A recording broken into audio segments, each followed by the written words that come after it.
पता नहीं वो कौन सा बदनसीब दिन था जिसमें हम पर ये चोर लुटेरे ना अहल नकम्मे जुबानो बयान की अदायगी से ना बलद ये अनपढ़ मुसल्लत कर दिए गए। ना इनमें बोलने की तमीज है, ना ये किसी महफिल में बात कर सकते हैं, ना कौम के सामने अपना माफिल जमीर बयान कर सकते हैं। एक ऐसे शख्स को 22 करोड़ अवाम का वजीर आजम बना दिया गया है जो पार्लियामेंट में खड़ा होकर बात तक नहीं कर सकता। बात करता है तो ऐसे लगता है कि किसी पागल खाने से पागल को लाकर यहाँ पर छोड़ दिया गया है और वो यहाँ बकवासियात किए जा रहा है। ना तो इससे अल्फाज की अदायगी होती है और ना ही वो कोई काम की बात कर सकता है। एक डाकिये का लिबास पहना हुआ शख्स पार्लियामेंट में खड़ा 22 करोड़ अवाम और नाम नेहाद नुमाइंदों से मुखातिब है, लेकिन ना तो वो डांग का कोई जुमला बोलने की सलाहियत रखता है और ना ही बात समझा पाता है। बात करता है तो लगता है कि सब्जी मंडी में ताओ खैरा प्याज बेच रहा है, फिर लगता है डाकिया पते पूछ रहा है, थोड़ी देर में लगता है कि अकरम उदास किसी को फीकी जुगते लगा रहा है, फिर लगता है कि युसरा विसाल अपनी बेडंगी शायरी सुना रही है। कस्में अजीब ही पागल से पाला पड़ा है। जो बंदा मुसलसल शिबाशिब को 10 मिनट सुन सकता है उस शख्स को लिसनिंग अवार्ड मिलना चाहिए, क्योंकि इसे सुनना अल्ताफ हुसैन को सुनने से भी ज्यादा तकलीफदेह होता है। ऊपर से मजे की बात है कि इस खूबसूरती से बोलता है कि यकीन हो जाता है कि साफ झूठ बोल रहा है। इसे लोगों को झूठ पर कायल करने की जरूरत ही नहीं पड़ती, क्योंकि इसे देखकर ही लोगों को लगता है कि ये झूठ बोल रहा है, और जिस वक्त वो बोलता है तो सामने लगता है कि ये तो वाकई झूठ बोल रहा है। सच इसकी जुबान से निकल ही नहीं सकता। अगर कभी गलती से सच बोले तो फौरन सॉरी करके अपने शरीफों वाली तकरीर शुरू कर देता है। जा बजा शेरों के हवाले भी मिलते हैं, लेकिन अल्हम्दुलिल्लाह कभी कोई शेर दुरुस्त नहीं पड़ा। सबसे ज्यादा मजे का मुजाहरा उस वक्त होता है जब पंजाबी की कोई जरबुल मिसल या बात बताना चाहता है, चाहे वो अपनी मंजी थले डांग फेरे या झाड़ू, या चाहे मिर्जा खाली गलियों में फिरे या इसके वेड़े में। जरबुल मिसल का ये वो हाल करता है जो मुल्क का किया हुआ है। पंजाबी मुहावरों की माँ बहन ऐसे करता है जैसे पाकिस्तान की मायशत की हुई है। अल्फाजों को यूं उलझाता है जैसे इमरान खान ने इसको उलझाया हुआ है। अल्फाज यूं उलटते हैं जैसे इनकी पंजाब हुकूमत उल्टी है। जुबान यूं पल पल फिसलती है जैसे ये फिसल कर अमरीकी गोद में चले गए थे। बोलते हुए बच्चों की तरह जुबान यूं होठों पे फेरता है जैसे ताजा ताजा पॉलिश वाले बूट चाट कर आया हो। बोलते हुए शेरों की साख्त ऐसे बदलता है जैसे मरियम नवाज ने अपना चेहरा बदला हुआ है। अल्फाज ऐसे गड़मड़ करता है जैसे नून लीग को बाकी 16 जमातों के साथ गड़मड़ करके तबाह बर्बाद किया है। ये शख्स चर्ब जुबान भी नहीं है जो कहीं मुल्क के फायदे के लिए ही इस्तेमाल हो जाए। अमूमन हमारे सियासतदान बड़े चर्ब जुबान होते हैं। कई बार ऐसे देखने में आता है कि जो बात किसी एक शख्स से ना मनवाई जा सके वही बात किसी दूसरे शख्स से बासानी मनवाई जा सकती है। इसी तनाजुर में हमारे मुल्क के सियासतदान लोगों को मनाने और अपनी तरफ रागब करने के फन में खूब महारत रखते हैं। पाकिस्तान में मौजूद सियासतदान अपनी फनकारी के जरिए लोगों को ऐसे ऐसे मामलात पर अपनी तरफ रागब कर लेते हैं जिनका वो खुद भी तस्वुर नहीं कर सकते थे। अब इसे पाकिस्तानियों की खुशकिस्मती कहिए या कुछ और के ये सियासतदान वक्त के साथ पलटा मारने में माहिर थे, या इनके लबो लहजे में वो दबदबा था जिसका सामना करने की किसी में सकत न थी। अब इस शख्स को देखे तो इंतहाई जाहिल, निकम्मा, अनपढ़ और नखट्टू है। ये बैरूने मुल्क जाए तो भी मुल्क के लिए कोई बेहतर डील नहीं कर सकता। इनसे मुल्क की बेहतरी का सोचना भी फजूल है, लेकिन ये तो इंतहाई कंफ्यूजन का शिकार नफ्सियाती मरीज है। अगर हम बात करने का फन सीख लें और थोड़ी सी अकल का इस्तेमाल करके सही अल्फाज का चुनाव करें तो कोई बात नहीं कि हम हर जगह कामयाबी हासिल कर लें।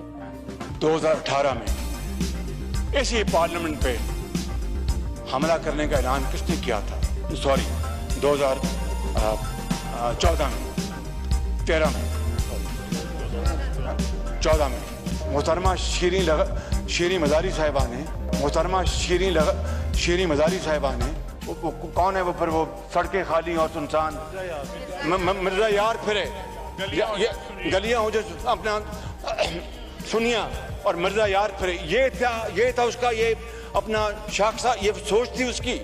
कोई मैं तगमा सजाए नहीं बैठा। वो जब मोरख लिखेगा तो फिर आइंदा आने वाली नस्लें जो हैं वो उसके ऊपर जजमेंट देंगी।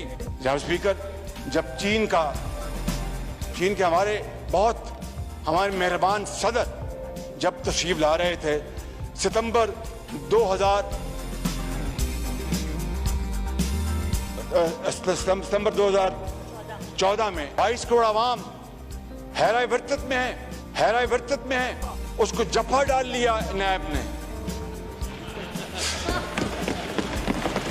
अफसोस ये शख्स ना तो बात करने का सलीका रखता है, ना ही सीधे अंदाज में बोल सकता है, बल्कि ये बोलते हुए और बैरूनी दौरों पे बोलने से पहले अपनी बॉडी लैंग्वेज से ही पागल खाने से लाकर मुल्क पे मुसल्लत करदा लगता है। लिहाजा ये मुल्क के लिए शर्मिंदगी का बाइस है। इसको सिर्फ झूठ बोलना आता है और मुसलसल झूठ ने इसकी रही सही कसर भी निकाल दी है। झूठ का बोझ बहुत ज्यादा होता है, चुनाचा अगर किसी ने बोलना ही हो तो इतना बोले जितना बोझ वो सहार सकता हो। मुसलसल झूठ बोलने वाला अपने ही जाल में फंस कर रह जाता है, खसूसन उस सूरत में जब इसने मुख्तलिफ अफराद के सामने एक ही मामले में मुख्तलिफ झूठ बोला हो। हो। दरोगो का हाफजा निबाशुद के मुस्ताक, ऐसे शख्स का हाफजा बहुत कमजोर होता है और वो भूल जाता है कि इसने इस मामले के हवाले से पहले क्या कहा था और इसी हवाले से वो अब क्या कह रहा है। चुनाचा ये सियाद अपने ही जाल में फंस कर रह जाता है और यूं मुतल्लिका शख्स की नजरों में बेएतबार हो जाता है। इसके बाद सूरत हाल ये होती है कि वो अगर जिंदगी में किसी मरहले पर सच भी बोल रहा हो तो इसकी बात का यकीन करने वाला कोई नहीं होता। सियासतदान से ज्यादा एक मुदब्बिर लीडर की जरूरत होती है जो मुल्क को भी संभाल सके, जो इस शख्स में मफकूद है। बल्कि इस वक्त हम इमरान खान के अलावा किसी को मुदब्बिर नहीं कह सकते, लेकिन इस वक्त जिस शख्स को वजीर आजम पाकिस्तान बनाया गया वो मुदब्बिर तो दूर एक नफ्सियाती मरीज है। मुल्क को हर वक्त सियासतदान की नहीं बल्कि एक मुदब्बिर लीडर की जरूरत रहती है। मैं आपको मिसाल से समझाती हूँ। मैं कायदे आजम को सियासतदान की बजाय मुदब्बिर स्टेट्समैन समझती हूँ। एक सियासतदान लाजमी तौर पर उमूरे मुमलिकत पर दस्तरस नहीं रखता, लेकिन एक मुदब्बिर उमूरे मुमलिकत पर दस्तरस रखने वाला शख्स सियासत की साइंस का मुकम्मल इदराक रखता है। हिंदुस्तान के बंटवारे पर अंग्रेज को राजी करना ऑल इंडिया मुस्लिम लीग के सियासतदानों के बस की बात नहीं थी। 1920 और 21 के आसपास कायदे आजम खफा होकर वापिस इंग्लिस्तान चले गए थे। सरासिमगी के आलम में ऑल इंडिया मुस्लिम लीगियों को समझ में नहीं आ रहा था कि वो अंग्रेज से गुफ्तो शनीद जारी रखें तो किस तरह जारी रखें। इनके पास अंग्रेजी जुबान पर अबू रखने वाला कायदे आजम के पाए का मुदब्बिर और कोई नहीं था। 2 बरस बाद लियाकत अली खान एक वफ्द लेकर लंदन गए। वफ्द में राना लियाकत अली खान, सर अब्दुल्ला हारून और 2-4 दूसरे मुस्लिम लीगी शामिल थे। कायदे आजम वापिस आए और एक मुदब्बिर होने के नाते गुफ्तो शनीद और बहस मुबासों में इस्तिदलाल को सियासत में बरोए कार लाए। अपना नुक्ता नजर बयान करने के लिए उनको किसी ने भी चीखते चिल्लाते और डाइस पर मुक्के मारते हुए नहीं देखा था। तहम्मुल इनकी गैर मामूली कामयाबियों का सबसे बड़ा सबब था। वो पहले मुदब्बिर और बाद में सियासतदान थे। कायदे आजम ने सियासत के दौरान कभी शराफत को हाथ से जाने नहीं दिया था। मुस्लिम लीग की 22 साल तारीख में एक भी मिसाल नहीं मिलती जिसमें कायदे आजम ने जलसे की क़यादत की हो, लोगों का लहू गर्म रखने के लिए धुआंधार तकरीर की हो, सड़कों और रोड रास्तों पर कानून नाफिज करने वाले इदारों का सामना किया हो और तसादुम में आए हों। लेकिन आपने देखा कि इन्होंने अपने मुदब्बिरपन की वजह से कमाल दिखाया और सबको हराकर पाकिस्तान बना दिया। हर बुहरान में मुल्क को एक मुदब्बिर लीडर की जरूरत होती है। जरा तसव्वुर करें कि कोरोना वायरस के दौरान हमारे पास इमरान खान की बजाय ये नफ्सियाती नमूना होता तो इस मुल्क का क्या हाल होता। यकीनी बात है कि अब तक हमारी कब्रों पे घास उगी होती। इन्होंने मुल्क का बेड़ा तबाह कर देना था। ये इंतहाई नकम्मा और नाअहल शख्स है जो इस वक्त मुल्क पे मुसल्लत है। ना तो इसे बात करने की तमीज है और ना ही ये अपनी हरकतों से नॉर्मल इंसान लगता है। ये बला पता नहीं इस कौम के सर कैसे हो गई है कि छोड़ने का नाम ही नहीं ले रही। मुल्क का सत्यानाश कर दिया है, लेकिन ये नाअहल और पागल शख्स आज भी अपनी जाहिलाना हरकतों से मुल्क को तबाही की जानिब लेकर जा रहा है। माइशत है कि संभलने का नाम ही नहीं ले रही, बल्कि अब तो ऐसा ही लगता है कि पाकिस्तान वाकई माइशत की तबाही के दहाने पर पहुंच चुका है। रुपए को डॉलर ने रोन डाला बल्कि कुचल दिया, और वो भी ऐसे कि इस हुकूमत के चंद माह के दौरान डॉलर 50 रुपए से ज्यादा महंगा हो गया और हर गुजरते दिन के साथ ये मजीद महंगा होता जा रहा है। सिर्फ डॉलर के महंगा होने की वजह से पाकिस्तान की मजमुई कर्जों में इन 3-3.5 माह के दौरान 6,500 अरब रुपए का इजाफा हो चुका है, जो एक नया रिकॉर्ड है। इस सूरत हाल में इंडस्ट्री के लिए बैरून मुल्क से खाम माल मंगवाना तकरीबन नामुमकिन हो गया है, क्योंकि अगर इस कदर महंगी कीमत पर कोई माल मंगवा भी लिया जाए तो इससे तैयार मसनूआत की कीमत इतनी ज्यादा हो जाएगी कि वो खरीदार के लिए अदा करना मुश्किल हो जाएगा। यही वजह है कि माशी अबतरी भी बढ़ती जा रही है और माशी सरगर्मियां कम से कम होती जा रही हैं। पाकिस्तान डिफॉल्ट से बच भी गया तो डॉलर के महंगा होने से आइंदा 1-2 माह में पेट्रोल और डीजल की कीमतों में बहुत ज्यादा इजाफा करना पड़ेगा, जिससे महंगाई का एक ऐसा तूफान आएगा जिसे कोई हुकूमत कोई हुक्मरान नहीं संभाल सकेगा। जिससे बात करें वो माइशत के बारे में इंतहाई फिक्रमंद है, लेकिन इन नफ्सियाती नमूनों को देखें। कशीदगी और कम इस्तेकाम को हर गुजरते दिन के साथ बढ़ाते चले जा रहे हैं और इक्तदार के साथ चिमटे हुए हैं, जिससे माइशत तबाही के दहाने पर पहुंच चुकी है। यहाँ इस बात को दोहराना भी जरूरी है कि माशी महाज पर गुज़श्ता हुकूमत की कामयाबियों का एतराफ खुद मौजूदा हुकूमत की तरफ से जारी किए गए इक्तिसादी सर्वे में किया गया था। इक्तिसादी सर्वे के मुताबिक गुज़श्ता हुकूमत की सबसे बड़ी कामयाबी ये है कि गुज़श्ता माली साल में GDP की शरह में 6% तरक्की रिकॉर्ड की गई। ये बात भी इस लिहाज से अहम है कि गुज़श्ता हुकूमत ने कोरोना की वबा और आलमी सतह पर कसाद बाजारी के बाइस GDP का हदफ 4.8% मुकर्रर किया था। यूँ कहा जा सकता है कि पाकिस्तान की तारीख में शायद पहली मरतबा किसी हुकूमत ने GDP में तयशुदा हदफ से ज्यादा तरक्की का रिकॉर्ड कायम किया। इसी तरह गुज़श्ता माली साल के दौरान पहली मरतबा पाकिस्तान की बरामदात 31 अरब डॉलर से जायद रही, जो मुकर्ररा हदफ से तकरीबन 4 अरब डॉलर ज्यादा है। इसी तरह ज़रई शोबे की पैदावार में इजाफा भी 3.5% के हदफ की निस्बत 4.4% रहा, जबकि सनती शोबे की पैदावार 6.6% के हदफ की निस्बत 7.2% रिकॉर्ड की गई। Thanks for watching. Allah Hafiz.